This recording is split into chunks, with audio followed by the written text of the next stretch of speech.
There are dire warnings that New South Wales will be hit by increasingly extreme weather. 2015 was the hottest year since climate records began. Your show this July was the single hottest month in recorded history. Australia sweltered through its hottest spring on record. Climate change is now affecting every country on every continent. It's the rate that's of great concern. And what do you put that rate down to? Oh, it's human activity. We have everything we need. Some still doubt that we have the will to act. But I say the will to act is itself a renewable resource. Hello and welcome to episode 59 of Climactic. I'm Mark Spencer, and while today I'm not your host, I do have the pleasure of introducing today's episode.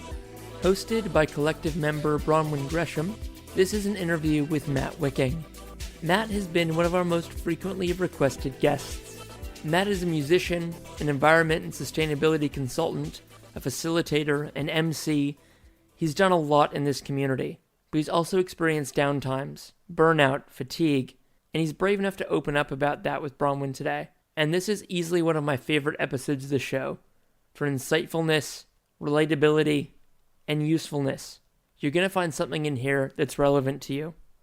I had the pleasure of being the sound engineer for this episode, recorded at the Docklands Library, and it was great to be able to watch Matt and Bronwyn through the glass of the control room, having this really in-depth chat, and to be able to work the board for them. So thanks for letting me be your sound guy, Bronwyn, that was a lot of fun. But while I've got the chance here to talk about maybe some more technical things, I thought I'd give a very quick overview of what the collective is up to, and maybe for some of you joining us who are quite new to the show, what we're all about. So Climactic is not really just one show. It's the product of a collective of 4 podcasters. Bronwyn, Georgia, Maxine, and myself. And we've also got some great people helping us, without which we could not pull this off. But us 4 hosts are definitely people who all want to do podcasts. I think we all want to have at least one of our own shows. So for the last year, Climactic's been a way to band together and put out something consistently while we find our feet. And it's been amazing the response we've had. Since last April, the number of you tuning in to listen has skyrocketed.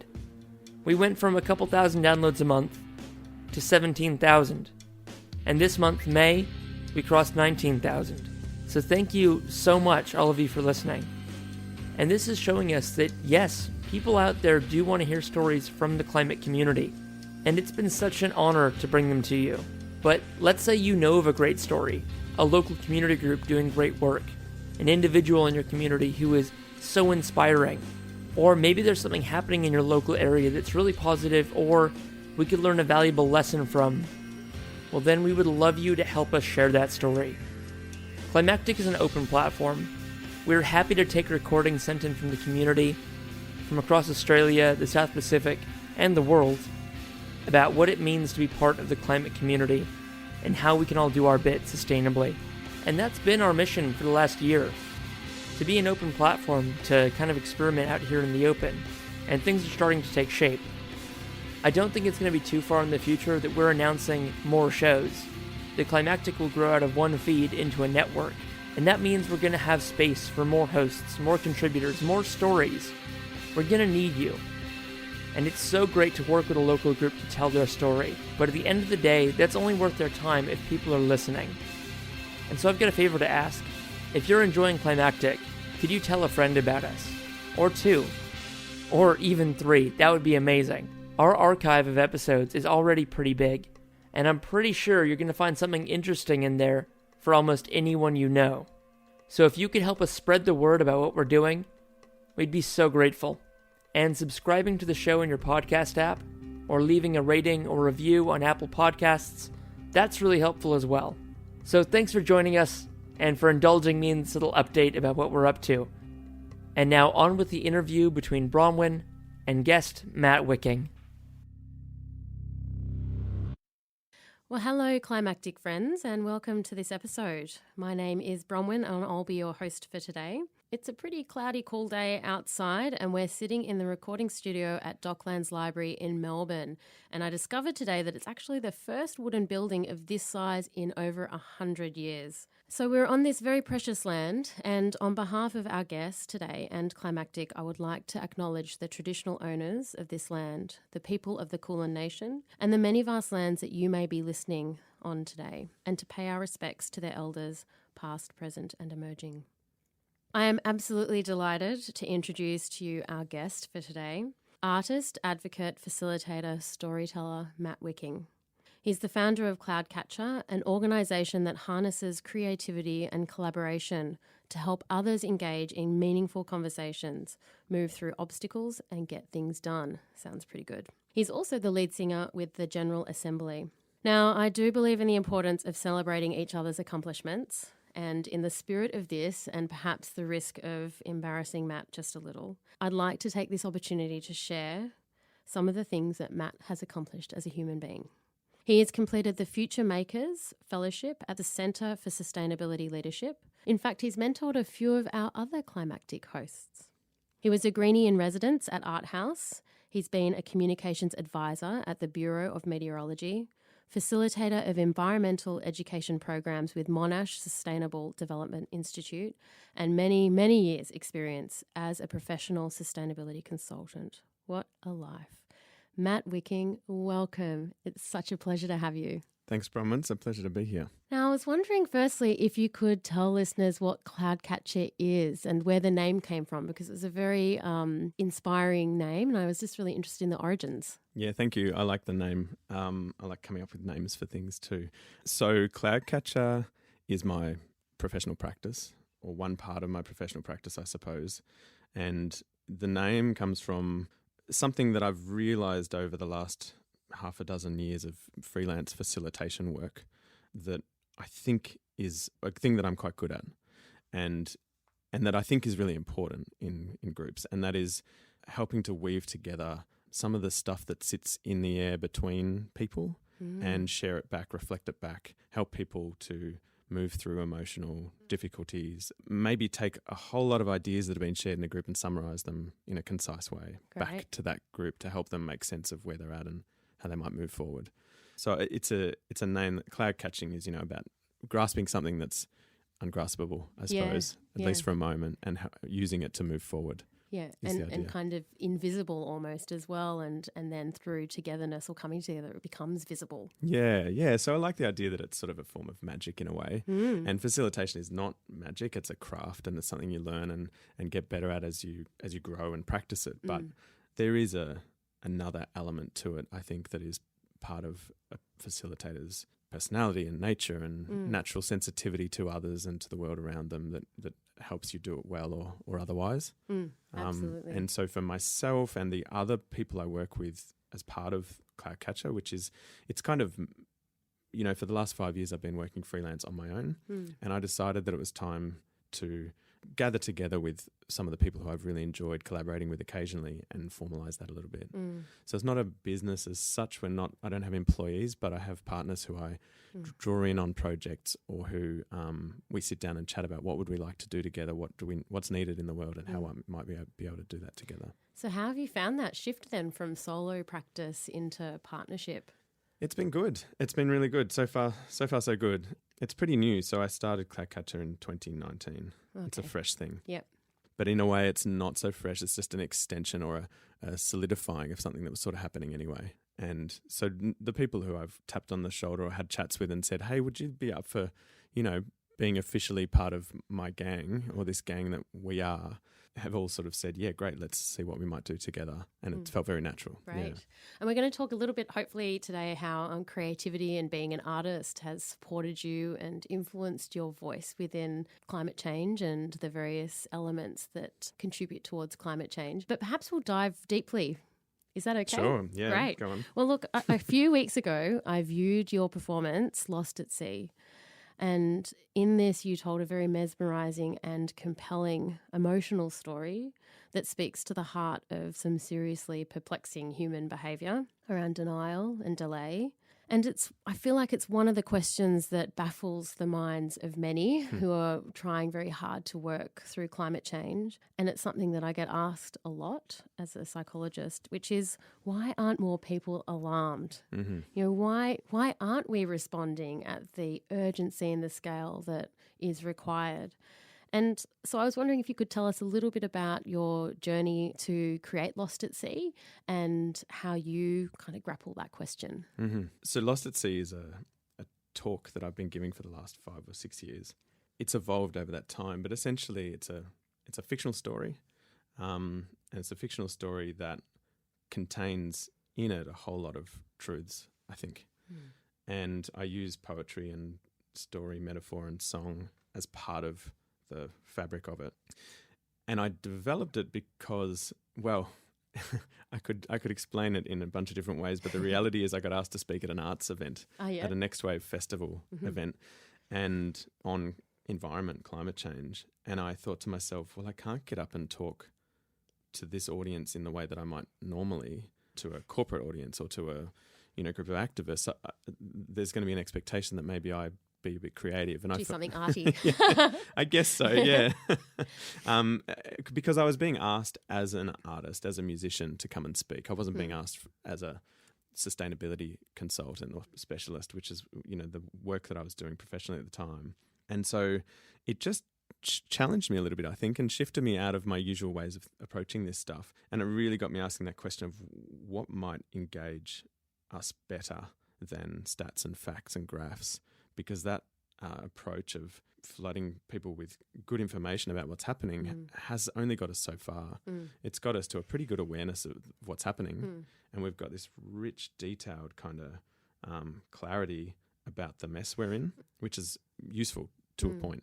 But if it doesn't connect with people's hearts, then it doesn't get us all the way, because it doesn't lead to action and it doesn't lead to connection and empowerment and inspiration. It can lead to all sorts of other things.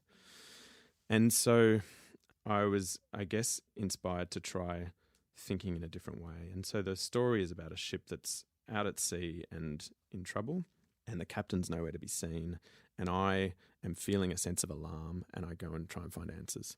And that very much felt like where I was at in my life. I'd been a sustainability consultant for about a decade, working to help businesses and people in all sorts of parts of the community to green their practice and to be more connected to the environment and their communities.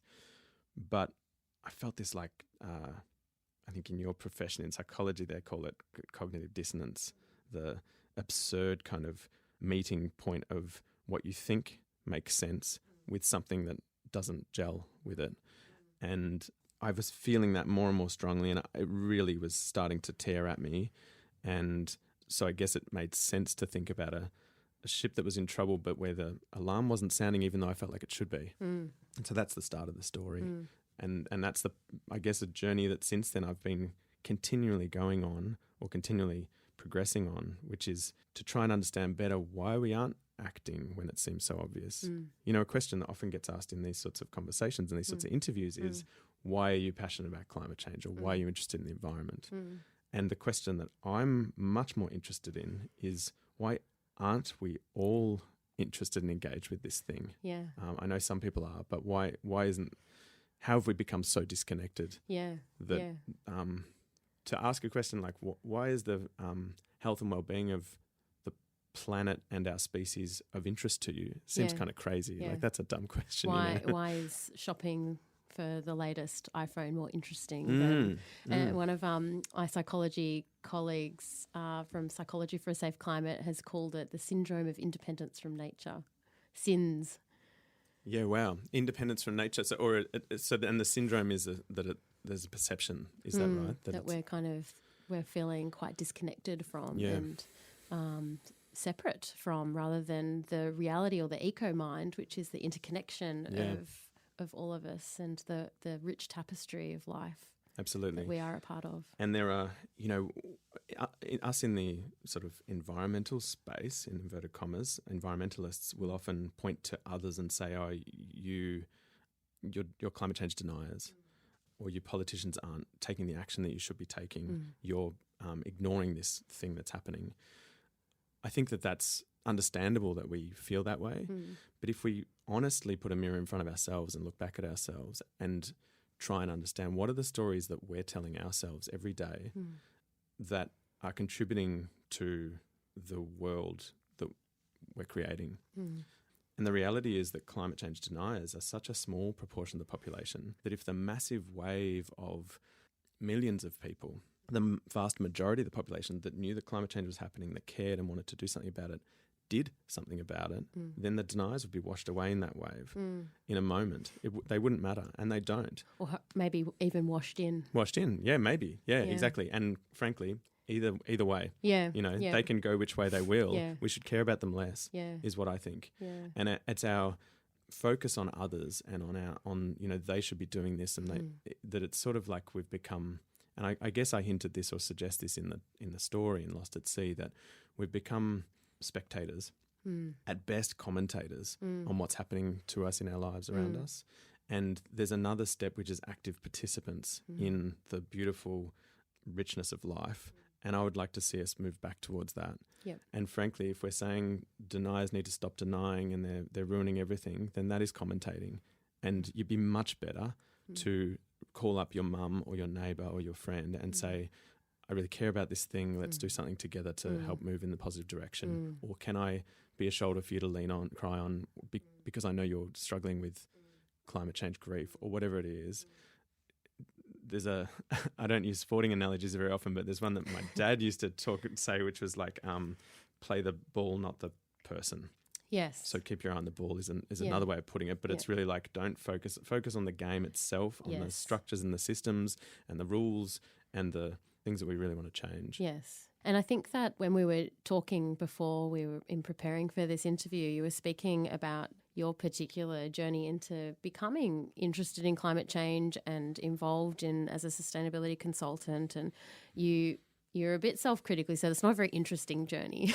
But there was a few moments, and one of them in particular that was a turning point, you might say, when you realised the depth of the problem and that it was similar to that sporting analogy, not so much the people to blame, but something about the system or the balls or the way we're throwing the balls, so to speak. Yep. And that compelled you to, that moment, to take a more radical or immediate change in the course of your life.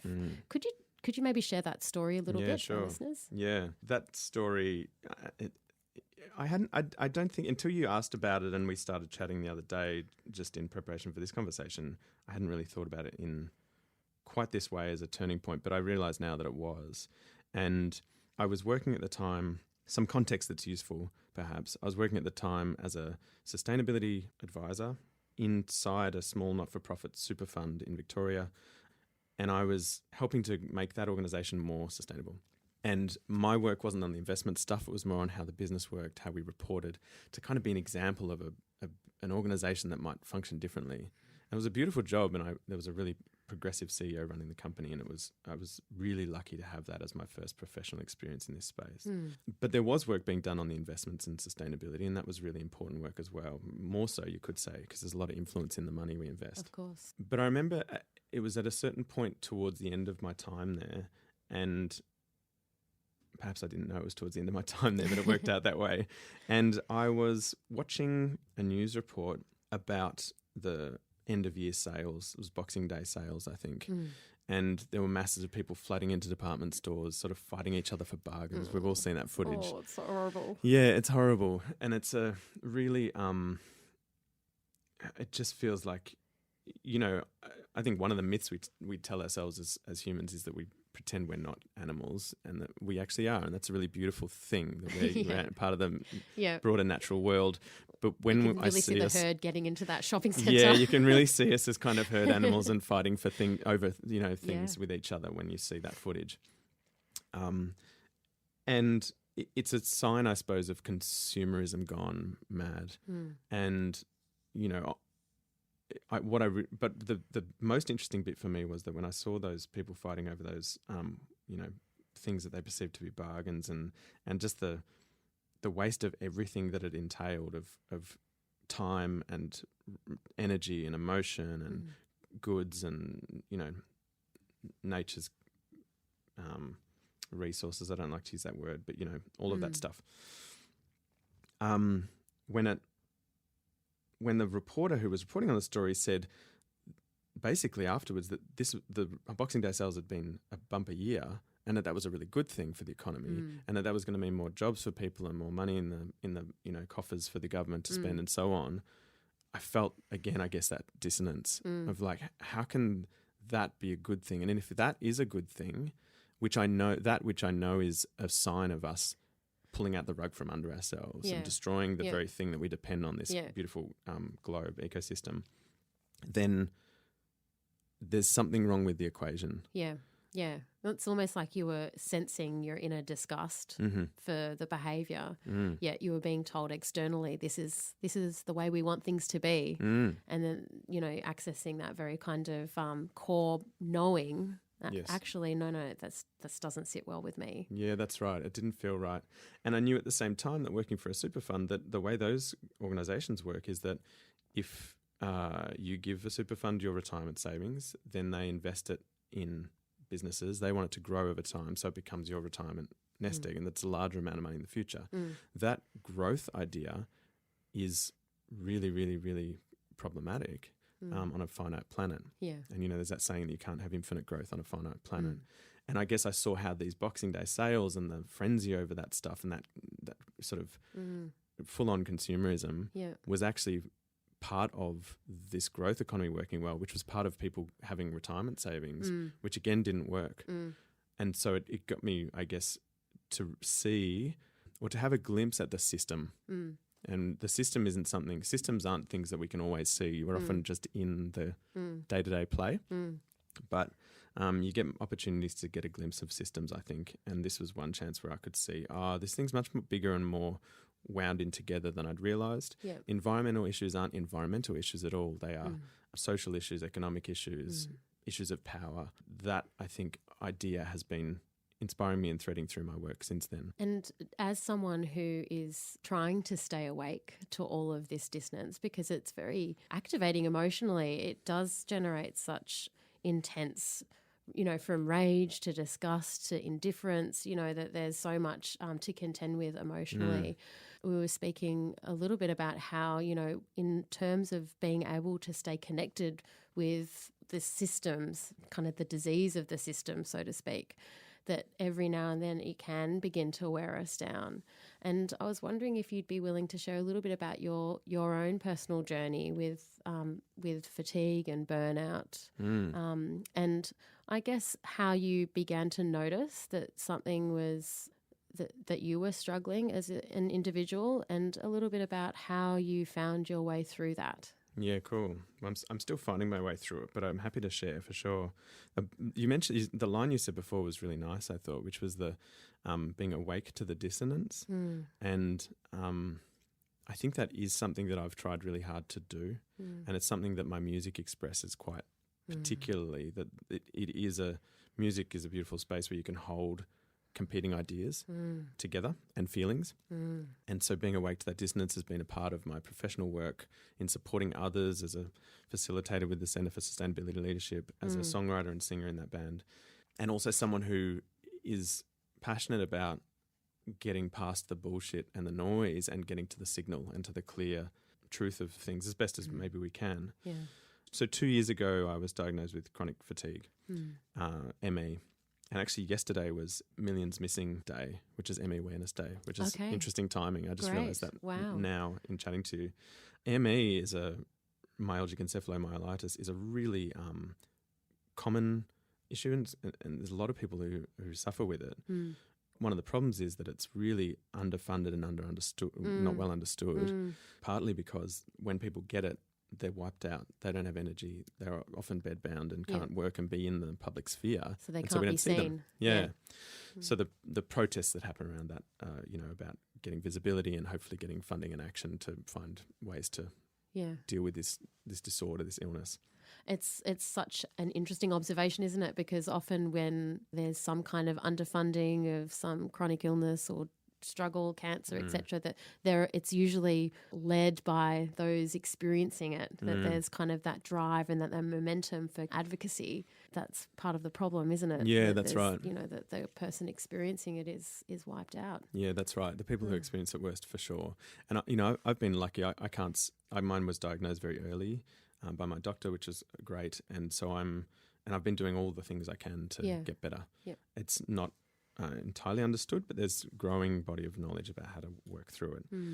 The most interesting thing perhaps pertaining to this conversation for me is that once I had that illness, I could look back a decade, 2 decades before, perhaps for all of my life, and see the ways in which I might have been setting myself up to be more,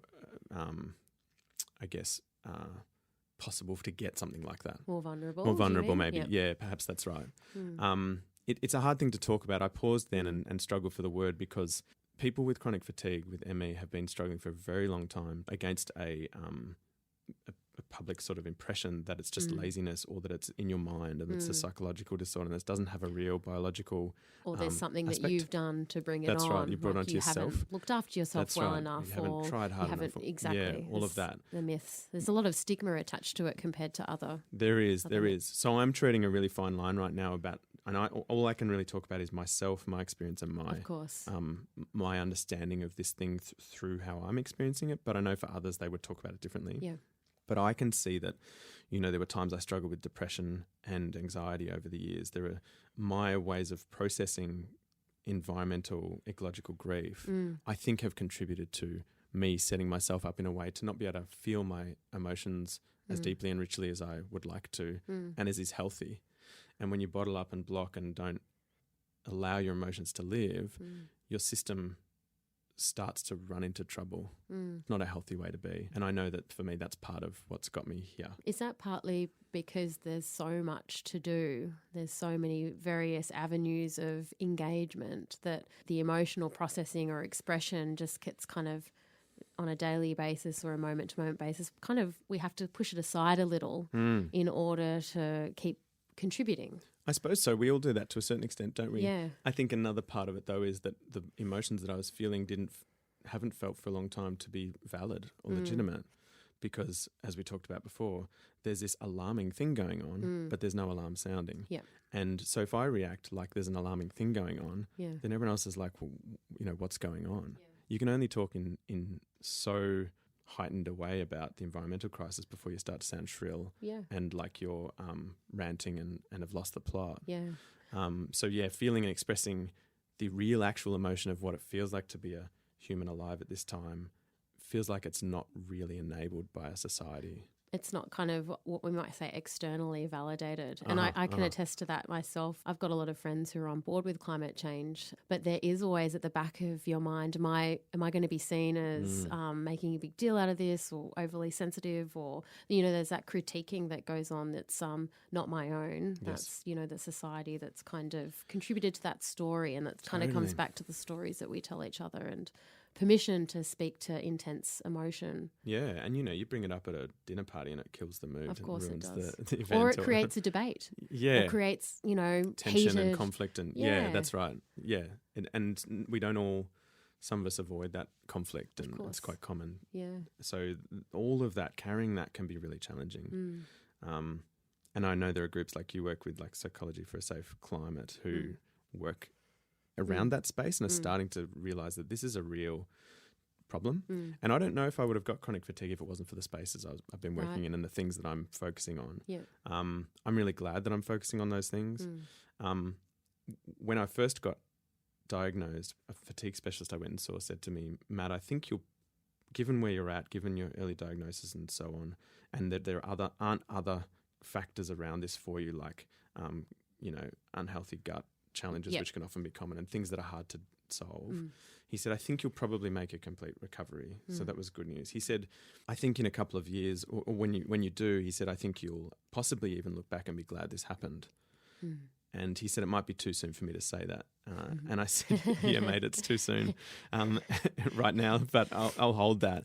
And I'm starting to get to a point where I can understand what he meant. Okay. It's very hard to say that you're glad that something really should happen to you. Yeah. That a chronic debilitating health disorder that has meant so much that I'm missing out on and may never get to do, I don't know, is good for you. But I know that what it has done is helped me to deepen in a whole bunch of ways. My connection to the natural world and what that gives me in terms of my well-being and spiritual sense of self is profoundly enhanced. My understanding of systems and how they work is profoundly enhanced. Great. Because when we look at systems like our economic and political systems that are creating environmental destruction, we can also look at our own personal behaviour. So if you want to change your behaviour to do something like flossing or responding more nicely to your partner when they're angry at you or whatever it is, there'll be parts of you that don't want to change. There'll be parts of you that want to keep things as they are. That's the status quo. That's the same concept as the status quo in our political system. That's Clive Palmer. That's people who are doing very well, making a lot of money out of destroying the conditions for life on Earth. And we've got we have status quo elements to our identity as well. Yeah, absolutely. And then if I go down to the next level, which is that kind of deep connection with the resonant life itself, then I can feel that through a lot of meditation and mindfulness practice, which has been really good for my fatigue, giving myself space and peace and silence and slowness and ease has helped to sort of open up an understanding and awareness of all the stuff that I was doing to hold on to and try and control things happening around me, to try and grasp and grip and make things turn out a certain way, or be conscious of how it might appear to others and all that sort of stuff that we all do, but that's even sort of at the level below visible behaviour. It's like really subtle, embodied emotional work that we're doing. Now it's time for Climactic Community Corner, where we play voice messages sent to us on Facebook. We're opening up this space for the community to share events, news, thoughts, feelings, all sorts. If you've got a message to share, just send it to us at Climactic Show on Facebook or hello@climactic.fm. Hi there, my name's Jessica and I just work in an early learning centre. I just had a quick question. I just wanted to know, how would you implement sustainability practices as well as learning experiences, I guess, for children from ages 0 to 5? Thank you. Hey, Mark here. I just want to say thanks to my friend Jess for sending in a message to be on a podcast before she'd ever listened to a podcast. You did great, Jess. That was perfect. Just to add a little bit on what Jess is saying, I'd love for people to be able to ask questions in Community Corner, and I'd love for you to be able to answer them with your own voice. You can, of course, send us a message on Facebook. You can send us an email to hello@climactic.fm. You can also send us a voice message on either of those platforms, and we'll play it right here on Community Corner.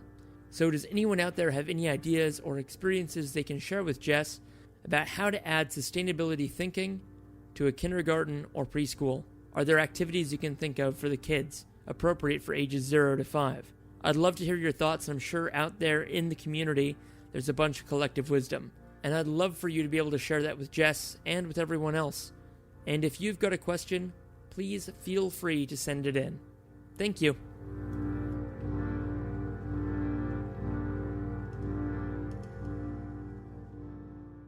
So the level I'm working on to heal my chronic fatigue is to work with that stuff and to work with the status quo of my emotional landscape and the status quo of my identity and the ways my linguistic programming works and all that sort of stuff. And for me, that's the same. So I'm working with power and changing myself. I'm trying to shift power. Yeah. And in my climate change and biodiversity extinction and environmental work, I'm trying to shift power out there in the world as well. There are so many parallels. So many parallels. Yeah. And so I'm learning so much about, as I learn how to shift power for myself, I'm also understanding better how I might do that out in the world, which is sort of the next thing I guess I'm moving towards, I think. What an incredible strength and resource to begin to build. And just the reality of you sitting with the tensions and the contrasts, like that there's some kind of meaning or purpose within something that could be quite traumatic, connecting with the different parts of ourselves. In terms of the support that you've had to guide and go through that process, what's around you? Has it involved connecting with other groups or a therapist or reading? How have you resourced that inner work? Yeah, that's a great question. I feel like it's great because I think a lot of us in this space need to find support for ourselves, and that's a really important part of the work. One core part of support is myself. To be resilient means to be able to self-soothe and to be able to listen to yourself and know what you need and be able to respond to that without sort of just running roughshod over it. And so that's a first place. Yep. Great. Then, friends and family have been a great support, of course, as well. Again, with ME, chronic fatigue, it's challenging because it it often pulls you out of social situations. It means you don't have the energy to interact with others. And so you lose that, which is so necessary. And again, the natural world, I've found that when I'm out in nature, I feel less. The fatigue sometimes comes on as like jet lag or seasickness or like a woozy, foggy headedness, things that I might have pride in, like intellectual ability or ability with people, like just fades away, and I don't have those things anymore. I can't, I feel like I've aged 50 years in a moment. Wow. Which is really obviously very challenging and confronting. Yeah. So all of that is why that support is necessary of friends and of, spaces you can go, like the more than human natural world to. And in those moments, because other people might have moments around panic or despair or confusion, what's the anchor? What grounds you? I don't know. Am I allowed to say that? Sure. I know I am. I don't know. I don't know what grounds me. I guess I've got a good sense of myself. I feel really lucky, the reality is that for some people who get a, disorder like this, you might not have the support that someone that I have, or there's lots of privilege that I've had in my life that puts me in an okay position. But if I was a single mum with 4 kids or something, and I don't know what the hell how I would have got better so far. That would be really full on. So there's a lot of luck there, and I guess others around supporting me. And I do have professional support as well. Yes, a counsellor. Yes, a fatigue specialist. Yes, all sorts of other. But there was something support about the value that you place on your own self, that you value your own well-being. That is kind of like what enables you to turn towards self-soothe and to actually try to listen to what is it that I need in this moment. And like, where did you get that from? I guess it feels like a chance to take my own medicine in a way, because for 6 years running the Centre for Sustainability Leadership Fellowship program, I would talk to the group about looking after yourself and self-care through this challenging work. And I talk about, on an airplane, you need to put the oxygen mask on yourself before you help those around you. Yeah. It's a really simple idea, but one that makes a lot of sense. So I really value that idea, and I'm being given an opportunity to practice it. Yeah. And I know that if I'm not at my best, then I'm just no good to anyone. Yeah. I'm no good to my partner, to my community, to the other non-human species that might need people like us to speak up and to say something and to act, because I just can't. So I feel like this chronic fatigue is just an example of, we all get different sorts of levels of burnout and challenge to our health. And for me, I think I'm going through and hopefully coming out of, fingers crossed at the moment, I'm feeling pretty good. An example of what that means and how to work through it. And definitely I'm finding that prioritizing health and well-being like first, and not just like first, but first and probably second and third as well. Just do it, and move other things aside. And stop kidding ourselves that this thing is urgent or that thing is urgent and needed. So if you really don't wholly beautifully prioritize and ground this self of yours, then the rest is really tough. So it's kind of, it began as an intellectual kind of, I know that self-care is important, I'm kind of preaching it almost, and now it's quite an embodied practice. Yes. And I can imagine letting go of any stories around selfishness or feeling guilty for taking time out or feeling guilty for prioritizing oneself, and shifting that into the including ourselves in that circle of compassion, that we're all valued and worthy and needing of this TLC. Yeah, that's a really nice way of putting it. And it means letting go of other stories as well about being able to do anything at any time, and being able to always be there for others who need me. I've got to be there for myself first, and then I can do that. Now, I'm conscious of our time, and we're thinking about resources and inner resources and valuing self-care being one of them. And just speaking to you before this interview, another resource that I noticed you had was this capacity not to blame the individual. You said something like, it's not the individual that upsets you, it's the system we're caught in. So you're not upset at the people. We're all wrapped up in this. No one is outside of this stuff. And I feel like that's kind of this bringing this common humanity component into it. And I was interested in how you developed that mentality, or who influenced that mentality, or was it just something that you came to? I'm not sure. I know there are lots of, it's a great question. That is a really important idea to me, for sure.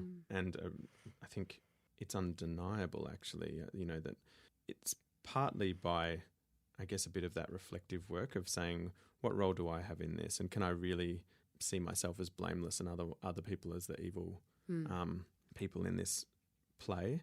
And I know that for, say, environmental communications and activism, we often want to have someone to point to and say, yeah, they're the target. It might be mining companies or politicians or whatever. I get the usefulness of that. I don't think at the same time we want to forget our own complicity or wrapped upness in everything that's happening. Because the moment we do that I think that becomes like an excuse for some of the things I was talking about before, like commentating on something that's happening rather than acting for it with others. And so I guess there's a humility in it. It can lead to some sense of grief or feeling stuck because you feel like, well, if I'm in this thing I need to change, then how do I change it? But that feels like a more honest conversation to me. Yeah. And it explains significantly, I think, why we have so much trouble shifting these systems and the way things are. Yeah, it definitely, because everything that we do on a daily basis is having an impact, and it's so easy to get swept up into feeling grief and guilt around that, and confusion about, how to make the biggest impact as an individual as opposed to kind of collectively. Yeah, it's kind of holding both. Yeah. Bill McKibben, the environmental campaign, talks about his nice quote, which is the best thing an individual can do right now is to be less of an individual, which I really like. I love that. And there's also a group called the Dark Mountain Project in the UK, which I found really interesting. And they're doing work to sort of unearth the stories that we tell about ourselves. And I think that this is one of the stories we tell ourselves that's not true. It's a myth that we're somehow good and others are evil, and that there's this fight going on that we're not sort of enmeshed in. Yeah, and the problem with that is when we really look deep, we realise that we've got those both parts, and that can be very uncomfortable realisation at first. Yeah. We're going to be wrapping up soon, but I wanted to invite if there's anything left unsaid, or anything that you really wanted to share today or speak to, given this wonderful opportunity. Yeah, there's something that we started this conversation talking about my story, Lost at Sea, and I guess I encourage people to have a watch. I'd love to hear people's thoughts on that and ways that they feel that might be useful as a tool for activism, because that's really what that story is ultimately for. And we'll pop the link in our show notes. Yeah, great. But there's one point that I make in that I thought might be nice to share, which is that I say after reciting a poem that we need at this time to be kind to each other. And I think that maybe that's like a really simple idea, but not just on its own. So we need to be kind to each other, but we also need to be less polite to these systems that keep us small. And I think that we sometimes get confused about where to put our anger and our energy, and we throw it at each other. And I don't think that helps, because it pushes us into our separate sides. It keeps us in our bubbles with people who agree with us, and it doesn't help move things forward in positive ways. I think when we talk like that, though, people say, oh, but we have to be strong and forceful. And I completely agree with that. I guess want to express that I think the right place for that forcefulness is at these systems that are working to keep us small. And there are people who are playing roles in that, but we need to save them from themselves and save them from these systems as well. And, politicians and heads of major parties in Australia and around the world, frankly, are really good examples of that. If we see them as all-powerful, nasty people who are ruining the world, that's quite disempowering, I think. We're, as a collective, very powerful, and we have the ability to shift things so that those people are saved from the terrible situation they find themselves in, and probably unaware of it. And that's I think, really important work to do. Absolutely. And when I think about the people who inspire me the most, it's those who speak truth to something with a certain level of moral conviction and with kindness and through the lens of love. Yeah. Like that's what attracts me. Yes. And so thank you. I think it's such an intuitive message, and it can seem quite simple. Yes. Doing it's another thing. Doing it is another thing. Yeah. And our brains are hardwired to be calmed through kindness, and we're facing something that's really challenging. And we kind of need to find our anchors and calmness as the world's shaking around us. So. Yeah, we're going to need more and more of that, I think. Yeah, absolutely. Thank you so much, Matt, for your time today, your generosity, your spirit. It's been I feel like we could talk for another few hours, but we have a time limit here on our studio booking. Is there anything that we would like to end with? I don't have anything planned to end. Okay, well, that could be it. Maybe we'll invite you back onto the show if you would be willing to come back on, and we can keep this conversation going. Yeah, for sure. Love to. Wonderful. Thank you. Thank you. I found a tower on a hill above a lonely town. Beneath the tower was a door into a lonely room.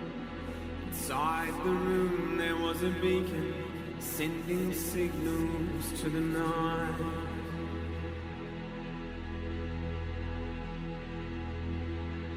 Beside the beacon was a book with my initials on the cover. Inside the cover were the contents of my life from birth to death.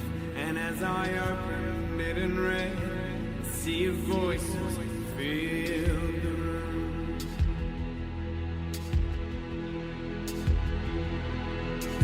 We are the kings and queens of all that's ever been. We are the letting go.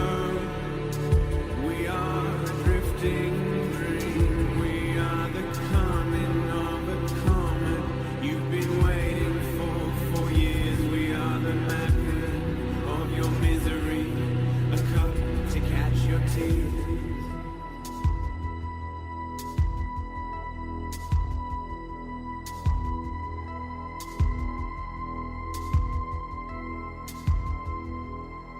I sat breathlessly, I read the book by lantern light all night. It set my teeth on edge, it sent a shiver down my spine. You said I'd turn around and burn the bridge that brought me here. You said I'd turn around and burn the bridge that brought me here. You said I'd start to hear the melody inside of me. It said I'd take up all the threads and weave a symphony. It said I'd step into the night and scream enough, enough, enough.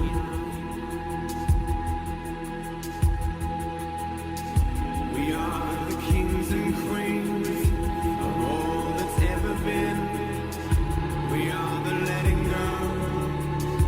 We are a drifting dream with a reflection of the headlights in the rabbit's eyes. We are the memory of power in the power lines. We are the wisdom lost in all the songs forgone. We are a sense of all, becoming all that's not. We are the ghosts that haunt your corridors and the minds of your machines. We don't have the measure of your madness, but we know what madness means. We are the kings and queens of all that's ever been. We are the letting go. We are a drifting dream. We are the birth, the celebration, where the laughter and the cake. We are the burial, the funeral, the mourning and the wake.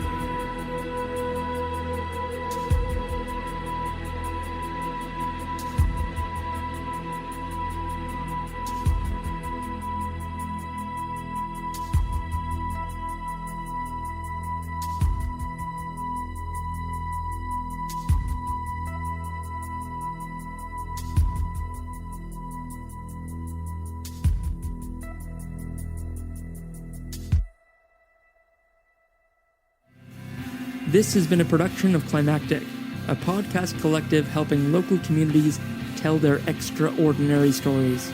It's our mission to help elevate the voices of the everyday heroes we're surrounded by, and inspire, sustain, and motivate the climate community.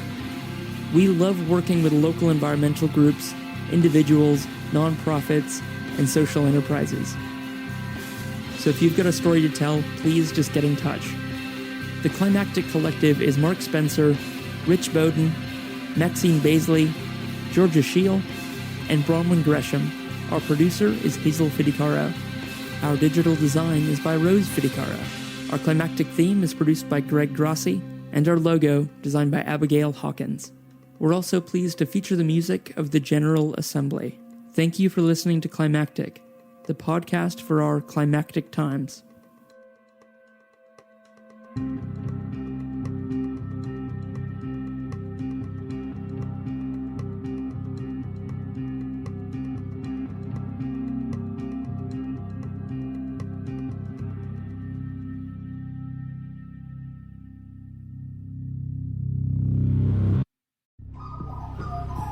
The Climactic Collective.